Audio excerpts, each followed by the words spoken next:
जितने लोग पार्लियामेंट में चुन करके आए हैं, उनके जितने भी पेंडिंग केसेस होंगे, जितने भी आपराधिक मामले होंगे, उन सारे के सारे मामलों के लिए अलग कोर्ट की रचनाएं की जाएगी। सुप्रीम कोर्ट की निगरानी में सारा काम चलाया जाएगा और 1 साल के भीतर भीतर दूध का दूध, पानी का पानी हो जाए। जो अपराधी हैं लेकिन राजनीति में आगे बढ़ चुके हैं, वो जेल जाएं, एक शुद्धि की शुरुआत हो जाए। योगी पर क्राइम करने के आरोपों की पूरी फहरिस्त देख लीजिए। साल 1991 महाराजगंज जिले में आईपीसी की धारा 147 मतलब दंगा भड़काने, धारा 148 मतलब घातक हथियार से दंगे, धारा 295 मतलब पूजा स्थल का अपमान करना, धारा 297 मतलब कब्रिस्तान पर आक्रमण, धारा 153A मतलब जाति और भाषा के आधार पर लोगों को लड़ाना, धारा 307 मतलब हत्या की कोशिश, धारा 506 मतलब धमकी जैसे संगीन धाराओं में केस दर्ज है। उत्तर प्रदेश में और जगह तो हिंदू बालिकाएं जाती होंगी, लेकिन गोरखपुर में मुस्लिम बालिकाएं हिंदुओं के घर में आती हैं। कि अगर वो एक हिंदू बालिका को ले जाएंगे तो कम से कम 100 मुस्लिम बालिकाओं को अगर एक हिंदू को मारेंगे तो 100 को हम भी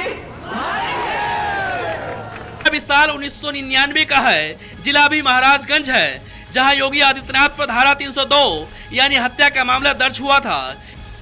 इसके अलावा 307, 504 और 427 के तहत केस दर्ज हुआ था।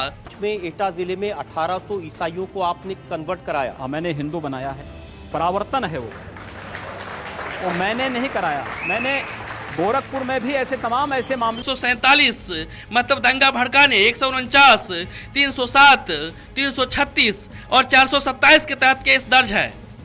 आदित्यनाथ पर केस दर्ज होने का दौर यही नहीं रुकता है। साल 2006 में भी गोरखपुर में धारा 147, 148, 133A, 285, 297 के तहत केस दर्ज है। अलग संस्कृति है, मुस्लिम अलग संस्कृति है, दोनों एक साथ नहीं रह सकती। दो संस्कृतियां कभी एक साथ नहीं रह सकती हैं। ये टकराव होगा, जरूर होगा, और जब दो संस्कृतियां एक साथ नहीं रह सकती, इसलिए इसका विभाजन असंभव ही है, अवश्य होना चाहिए, एक चेतावनी है। साल 2007 में भी गोरखपुर में 147, 133A, 295, 297, 506 के तहत केस दर्ज है। इस देश का बहुसंख्यक समाज उनकी फिल्मों का बहिष्कार कर देगा तो एक आम मुसलमान की तरह उनको भी सड़कों पे भटकना पड़ेगा। मुझे लगता है शाहरुख खान की भाषा में और हाफिज सईद की भाषा में कोई अंतर नहीं है। We start questioning creativity or creative people, we are doing the most disservice to the nation. If there is intolerance to creativity and if there is intolerance in a country because of religion, we are taking away every forward step a nation. Shahrukh Khan जैसे लोग जो इस देश की संस्कृति पर, देश की परंपरा पर हमला कर रहे हैं, उनका एक कृत्य उसी श्रेणी में आता है। जितने लोग हैं सबका कृत्य उसी श्रेणी में आता है, देशद्रोह की श्रेणी में आता है। वह एक अन्य मामले में जमानत पर रिहा है। इस तरह से देखें तो यूपी के सीएम योगी आदित्यनाथ पर दर्जनों केस दर्ज है, लेकिन उनके लिए अच्छी खबर यह है कि सब में लगभग क्लोजर रिपोर्ट शामिल है। लेकिन जिस तरह के गंभीर आरोप है, उससे सवाल तो उठता है कि क्या राजनीति में दाग अच्छे हैं।